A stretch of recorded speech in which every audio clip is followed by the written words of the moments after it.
جو ہے جب گھر میں بیٹھتا ہے تو باپ ایک طرف سے چیٹنگ کرتا ہے اور بیٹا دوسری طرف سے چیٹنگ کرتا ہے. نتیجہ یہ ہوتا ہے کہ فیملی لائف ڈسٹرب ہو جاتی ہے. اور اس میں ہم نے دیکھا ہے کہ شرعی طلاق میں اگر ہمارے پاس مقدمے یہ پیش ہوتے تھے کہ میٹریمونیل ڈسپیوٹس کے بارے میں یہ کہنا چاہتا ہوں کہ مان لیجئے کہ اگر ہمارے پاس 30 کیسز ہوتے تھے، 30 میں سے 20 میں صلح ہو جاتی تھی پہلے، اب 20 میں طلاق ہو جاتی ہیں اور 10 میں صلح ہوتی ہیں، مشکل سے صلح ہوتی ہے، اور وہ بھی ایک فریجائل ایک رشتہ بحال ہوتا ہے. تو اس کی ایک بنیادی وجہ یہ ہے کہ انٹرنیٹ میں ایکسیس ہیں، لوگ غیر مردوں کے ساتھ، عورتیں غیر مردوں کے ساتھ، اور مرد جو ہے غیر خواتین کے ساتھ، غیر محرم خواتین کے ساتھ چیٹنگ میں مصروف رہتے ہیں. اور جب وہ گھر آتے ہیں یا گھر میں بیٹھتے ہیں تو ان کے پاس کوئی ٹائم نہیں ہوتا ہے فیملی میں گزارنے کا. اور ہم نے یہ کوشش کی کہ ہم لوگ اماموں سے تعاون حاصل کریں اور سول سوسائٹی کے لوگوں سے تعاون حاصل کریں، اور جو ہمارے معززین ہیں ہر علاقے میں ان پہ بھی ذمہ داری اب یہ ہے کہ وہ خود پولیسنگ کریں. وہ دیکھیں اگر ایک لڑکی گھر سے نکلتی ہے، شام کو واپس آتی ہے، تو وہ دن بھر کہاں گئی تھی، کم سے کم اتنا تو یہ معلوم کر سکتے ہیں، وہ ان کے والد سے پوچھ سکتے ہیں ہم نے دیکھا کہ آپ کی بیٹی جو ہے وہ مشکوک حالت میں گھوم رہی ہے، مہربانی کر کے ذرا یہ آپ دیکھ لیجئے. اور یہ سب میں سمجھتا ہوں کہ پولیس سے زیادہ اب ہمیں خود اس بارے میں سنجیدہ ہونے کی ضرورت ہے اور کوشش کرنے کی ضرورت ہے، تب جا کے حالات جو ہیں وہ ٹھیک ہو سکتے ہیں. اور دوسری بات یہ ہے کہ اماموں کو میں یہ سمجھتا ہوں کہ جس طریقے سے وہ پرانے زمانے میں کنونشنل خطبہ دیتے تھے مساجد میں، بلکہ آج کل اخلاقیات پہ ان کا اخلاقیات کے مضمون کو چننا ان کے لیے بہت ضروری ہے، اور تاکہ لوگوں کو ہم اچھے اور برے کے درمیان تمیز سکھائیں اور ان پہ باور کریں کہ حلال اور حرام میں کیا فرق ہے. رہا سوال آپ کے دوسرے سوال کا، جو آپ نے دوسرا سوال مجھ سے کیا کہ ٹریفکنگ کے بارے میں، کہ کچھ نان این جی اوز جو ہیں، non registered N G Os جو ہیں، انہوں نے ایک بزنس یہاں پہ کھولی ہے کہ جس کے ذریعے سے وہ کووڈ کے یتیم بچوں کو باہر کی ریاستوں میں فروخت کرتے. میں ان کو کہنا چاہتا ہوں کہ یہ ایک شرمناک اور بزدلانہ حرکت ہے، بلکہ اس کی جتنی ڈپلوریبل ایکٹ، اس کی جتنی مذمت کی جائے اور بڑے پیمانے پہ مذمت ہونی چاہیے، بلکہ ان لوگوں کو سوسائٹی میں رہنے کا حق نہیں ہے جو لوگ ایسا کام کرتے ہیں. میں ان سے کہتا ہوں کہ تنبیہ کرتا ہوں کہ فوری طور یہ کاروبار بند کر دیں، کیونکہ اس کے نتائج جو ہیں وہ دور رس بڑے خطرناک ہیں. ایک تو اس بچے کو آپ ڈپرائیو کرتے ہیں کہ ماں باپ کی اپنی جائیداد سے، اور اس کو بعد میں یہ پتہ بھی نہیں ہوتا ہے اس کا اصلی باپ کون ہے، کون اس کی ماں تھی، کون اس کا باپ تھا، اس کو یہ معلوم نہیں ہے. اور چند حقیقتوں کے لیے انسانیت کا سودا کرنا یہ کہاں کا انصاف، اور یہ بالکل انصاف سے بعید ہے، اور بلکہ ایسے لوگوں کے خلاف کارروائی ہونی چاہیے. اور رہا سوال دوسرے آپ کی جو سیاسی اعتبار سے اگر ہم دیکھیں گے کہ کیا واقعی طور پہ 370 کے ایبریگیشن کے بعد کوئی تبدیلی ہوئی ہے، زمینی سطح پہ کوئی تبدیلی نہیں آئی. ہاں اتنا ضرور ہے کہ جو ڈومیسائل سرٹیفکیٹس ہیں ان میں اضافہ ہے، روز نئے قوانین بنائے جا رہے ہیں جو بالکل مخالف ہیں. اور اگر حکومت ہند واقعی طور پہ لوگوں کا دل جیتنا چاہتی ہے تو انہیں ایسے طریقے اس طرح کے طریقہ کار کو اپنانا چاہیے کہ جس طریقے سے وہ لوگوں کے قریب آ سکیں اور لوگ ان کے قریب آ سکیں. اور میں سمجھتا ہوں گولی کسی مسئلے کا حل نہیں ہے، بلکہ بات چیت کے ذریعے افہام و تفہیم کے ذریعے مسائل کا حل ڈھونڈ نکالا جا سکتا ہے۔ ہندوستان پاکستان کو ایک ساتھ بیٹھنا چاہیے بشمول کشمیری لیڈرشپ کے، اور تاکہ اس مسئلے کا دائمی کوئی حل نکالا جائے، اور یہاں امن سکون کی اب ضرورت ہے۔ اور بہت 1990 سے ہم نے دیکھا کہ بہت ساری انسانی جانیں تلف ہوئی ہیں، اور اب ہم مزید ایک جنریشن کو کھونے کے متحمل نہیں ہو سکتے ہیں، لہذا اس بات کی ضرورت ہے۔ رہا ڈرگس کے سلسلے میں یہ کہنا چاہتا ہوں، کیا آپ جانتے ہیں کہ ہم نے گولیوں سے ایک جنریشن کو کھویا ہے، اور میں آنے والے دنوں میں یہ دیکھ رہا ہوں کہ ڈرگس کی وجہ سے ایک اور جنریشن کو ہم کو تباہ ہو رہی ہے۔ لہٰذا ہر باپ پہ یہ فرض ہے کہ وہ شام کو دیکھیں کہ میرا بیٹا کیا کر رہا ہے اور کیا کر کے آ رہا ہے، اور ہر ماں پہ یہ ضرورت اس بات کی ہے کہ وہ دیکھیں کہ میری بیٹی آج کہاں تھی، کس کے ساتھ تھی، کیا کر رہی ہے، کہیں وہ امورالٹی میں انڈلج تو نہیں ہو رہی ہے۔ اس بات کی ہمیں میں سمجھتا ہوں کہ اس کی طرف توجہ دینی چاہیے، اور اماموں پہ بھی یہ ضرورت ہے۔ اور باقی رہا کہ اگر گورنمنٹ آف انڈیا کشمیر میں یہ چاہتے ہیں کہ خوشحالی ہو، تو انہیں پھر یہ ان کا بھی ہاؤس بوٹ اونرز کا بھی خیال رکھنا چاہیے۔ اب میں نے سنا ہے کہ ڈول ڈرم میں کوئی ایسی جگہ ہے جہاں پہ ان کو منتقل کروانے کی کوشش کی جا رہی ہے۔ یہ سب غلط ہیں، اس سے آپ ایک ڈپرائیو کر رہے ہیں، روزگار چھین رہے ہیں ایک کمیونٹی کا۔ ان بیچاروں نے کیا کیا؟ پولوشن کے نام پہ آپ ان کو ایک جگہ منتقل، آپ پولوشن کا ڈل کا کیوں نہیں حل ڈھونڈ نکالتے ہیں؟ آپ اس کو ڈریجنگ کروا لیجئے، باہر سے آپ ایکسپرٹس کو لائیے۔ اور مجھے یاد ہے کہ میری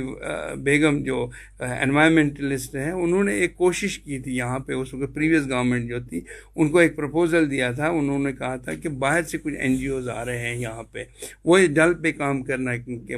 خواہش مند ہیں۔ تو اس وقت کی جو حکومت تھی، جو مفتی صاحب کی سربراہی میں تھی، انہوں نے وہ محبوبہ جی نے ان سے کہہ دیا تھا کہ اب میرے بھائی آ رہے ہیں تو وہ اس میں آپ کی مدد کریں گے۔ یہ ایک وہ بھی ایک تھا کہ وہ نشستن گفتم برخاستم، تو اس میں یہ ہے۔ آج بھی ڈل پہ کچھ کام کرنے والے لوگ ہیں جو تیار ہیں، جن کو پیسے کی لالچ نہیں ہے، بلکہ یہ میرے خیال میں سونے کی کان ہے، اور اس کے لیے استحصال ایک پوری کمیونٹی کو، میں آپ کو یہ خبردار کرنا چاہتا ہوں کہ ایک پوری کمیونٹی جو ہے وہ ڈپرائیو ہو رہی ہے روزگار سے۔ ان کو اب ایک ہاؤس بوٹ والا بیچارہ پہلے جب بکنگ کرواتا ہے تو مختلف ایجنسیز کے ذریعے سے اس کو بکنگ کروانی جائے، چاہے جو سیاحتی انڈسٹری سے جن کا تعلق ہے۔ اس کے بعد اگر 5,000 کی بکنگ ہوتی ہے، 2,000 روپیہ اس سے ملتے ہیں، تو 3,000 روپیہ وہ دلال کھاتے ہیں۔ تو اس طرح کی صورتحال کی وجہ سے میں سمجھتا ہوں کہ کشمیر میں بے روزگاری تو ہو جائے گی، اس میں کوئی شک نہیں، لیکن بے روزگاری کے ساتھ ساتھ امن و قانون کی بھی صورتحال یہاں پیدا ہوگی۔ یہ بات آپ یاد رکھ لیجئے۔ گورنمنٹ آف انڈیا کو میں بتانا چاہتا ہوں، یہ خاموشی دیر پا نہیں ہے، یہ خاموشی دیر پا نہیں ہے۔ اس خاموشی کو اگر آپ چاہتے ہیں کہ یہاں امن ہو، یہاں خوشحالی ہو، تو پہلے آپ کو لوگوں کو خوشحال بنانا ہے، ان کو ترقی کے مواقع، کسی کو جائیداد سے ڈپرائیو کرنا، کسی کو یہ کہنا نوکری سے ڈپرائیو کرنا، ان سے مسائل حل نہیں ہو سکتے۔ حضرت، بہت سارے علماء جو ہے وہ ابھی بھی نظر بند ہیں۔ جی، اس حوالے سے ہم نے دیکھا کہ کشمیر ویلی میں بہت ساری جو مختلف مکاتب فکر سے وابستہ، چاہے ہم مفتیان کرام کی بات کریں، علماء کرام کی بات کریں، یا باقی لوگ جو اس سے وابستہ ہیں، ایک تو اس حوالے سے وہ منظم طریقے سے ان کی آواز سامنے نہیں آ رہی ہے۔ دیکھیے، کسی کو بند کرنے سے کسی کے جذبات پہ آپ قدغن نہیں لگا سکتے ہیں۔ نظر بندی ہم نے 1947 سے دیکھی ہے، تو اس کا کوئی حل تو سامنے نہیں آیا۔ اگر ہم 1947 کے بعد کے حالات یہاں دیکھتے تو 90s پیدا نہیں ہوتا، تو 90s کے حالات کی وجہ سے اس کے بعد اس میں پھر کمی آ گئی. اب ایک دعویٰ ہندوستان کا یہ تھا کہ اب اس میں حالات بہتر ہیں، کشمیر میں خوشحالی ہے اور امن کے راستے کھلے ہیں. یہ سب ایک دعویٰ ہے، لیکن حقیقتاً زمینی سطح پہ اس کے برعکس ہے. آپ جانتے ہیں اب کسی کو بند کرنے سے کیا یہ آپ یہ سمجھتے ہیں کہ کشمیر کا مسئلہ حل ہو جائے گا یا یہاں حالات ٹھیک ہو جائیں گے؟ یہ ان چیزوں سے حالات ٹھیک نہیں ہو سکتے. ہاں، اگر آپ واقعی طور پہ یہ چاہتے ہیں کہ ہمیں تو یہاں امن چاہیے اور لوگ بھی یہ چاہتے ہیں کہ امن ہو یہاں پہ، لیکن اس کے لیے ماحول ایسا سازگار کرنا چاہیے، عتاب کو ختم کیا جائے، ظلم و جبر کو ختم کیا جائے اور لوگوں کو اپنایا جائے، اپنے قریب لایا جائے، تو اس سے مسائل ایون کہ ابھی جو ہماری تاریخی جامع مسجد ہے اس کے بھی ابھی ممبر و محراب خاموش ہے، مسلسل جو جمعۃ المبارک کے جو خطبہ یا نماز نہیں ادا ہو رہی ہے وہاں. یہ کنسرن ہے، پورے کشمیر کے لوگوں کو کنسرن ہے. کیوں جامع مسجد کو بند کیا جاتا ہے؟ اب کووڈ کی آڑ میں یہ لوگ کہتے تھے کہ جامع مسجد میں کووڈ کے ہونے کا احتمال ہے. میں یہ پوچھنا چاہتا ہوں کہ شراب کی دکانوں کے باہر تقریباً ہزار لوگ شام کو جمع رہتے ہیں اور وہ دکمپیل میں بھی رہتے ہیں اور شراب حاصل کرنے کی کوششوں میں رہتے ہیں. تو اس سے جب کوئی ان کے پاس کوئی نہ سوشل ڈسٹینسنگ ہوتی ہے، نہ ماسک ہوتی ہے اور نہ وہ اس چیز کا خیال رکھتے ہیں، لیکن اس کے باوجود بھی وہاں وہ جاتے ہیں. تو جامعہ مسجد میں جہاں سوشل ڈسٹینسنگ بھی ہے، باہر سینیٹائزرز بھی رکھے ہوئے ہیں اور نمازیوں نے آپس میں فاصلے بھی رکھے ہیں، تو وہاں جانے میں کیا حرج ہے؟ دیکھیں یہ سیاسی فیصلے ہیں، ان سے کوئی مسئلہ حل نہیں ہو سکتا. مفتی اعظم صاحب، چونکہ بہت ساری سماجی برائیاں ہیں، مختصر سے میں آپ سے جاننا چاہوں گا جن پر کولیکٹیولی ہمارے علماء یا عام لوگوں کو، سوشل ایکٹیوسٹ کو گورنمنٹ کے ساتھ مل کے تبھی یہ برائیاں دور ہو سکتی ہے. لیکن ہم آج کل دیکھ رہے ہیں کہ سوشل میڈیا پر بہت سارے مختلف مقاصد فکر کے علماء جو ہے جو امت میں ایک فساد برپا کرنے کے آڑ میں ہیں. تو آپ کو لگتا ہے اس وقت موجودہ دور میں، یا اسپیشلی اب جب کشمیر کی بات کرتے ہیں، یہاں علماء کو ایک پلیٹ فارم پر، ایک ٹیبل پر آنے کی ضرورت ہے تاکہ امت میں جو اتحاد ہے وہ برپا ہو سکے، تاکہ جو سازشیں ہیں وہ ناکام ہو جائیں؟ دیکھیے، میں ہمیشہ جب سے میں مفتی اعظم کے عہدے پہ فائز ہوا، میں نے یہ کوشش کی کہ مسجدوں کو کسی بھی صورت میں اکھاڑا نہ بنایا جائے، اور علماء پہ یہ ذمہ داری ہے کہ وہ اپنے مسلک کی حفاظت تو کرنے کا حق رکھتے ہیں، لیکن مہربانی کر کے دوسرے کے مسالک میں دخل اندازی کر کے تنقید اور باہمی انتشار کے راستوں کو نہ کھولیں. اور آپ نے سنا ہوگا کہ پچھلی بار وہ ایک مناظرے کا بھی ایک معاملہ سامنے آیا، اور میں نے دو ٹوک ان لوگوں کو کہہ دیا کہ مناظرے کی کوئی جگہ نہیں ہے. بلکہ جب گیلانی صاحب مرحوم زندہ تھے تو اس وقت بھی ایک مسئلہ تھا، تو میں نے اور اس نے مل کے ہم نے اسلام آباد میں وہ مناظرے کی کارروائی کو پر روک لگوا دی، اور ہم نے کہا کہ یہ شرعاً کبھی اس وقت کے حالات اس چیز کی اجازت نہیں دیتے ہیں. اور میں اماموں سے اور مبلغوں سے اور مفتیان کرام جتنے بھی ہیں ان سے مؤدبانہ گزارش کرتا ہوں، مہربانی کر کے مسئلے کی اختلافات میں پڑنے کے بجائے آپسی بھائی چارہ کو ترجیح دیں، اور یہ وقت کی اہم ترین ضرورت ہے. حضرت، آپ نے اس سلسلے میں کبھی آپ کا آفیشیل آرڈر آیا ہے یا آپ نے کبھی میڈیا پہ جا کے اس بات کو دہرایا کہ جو علماء ہے یہاں کے مختلف، چاہے کسی بھی مکتب فکر سے تعلق رکھتے، وہ کیسے وہ اتحاد کو قائم کرے، اس حوالے سے کوئی پہل رہی ہے آپ کی؟ میں شیعوں کے مجالس میں نے شرکت کی، میں نے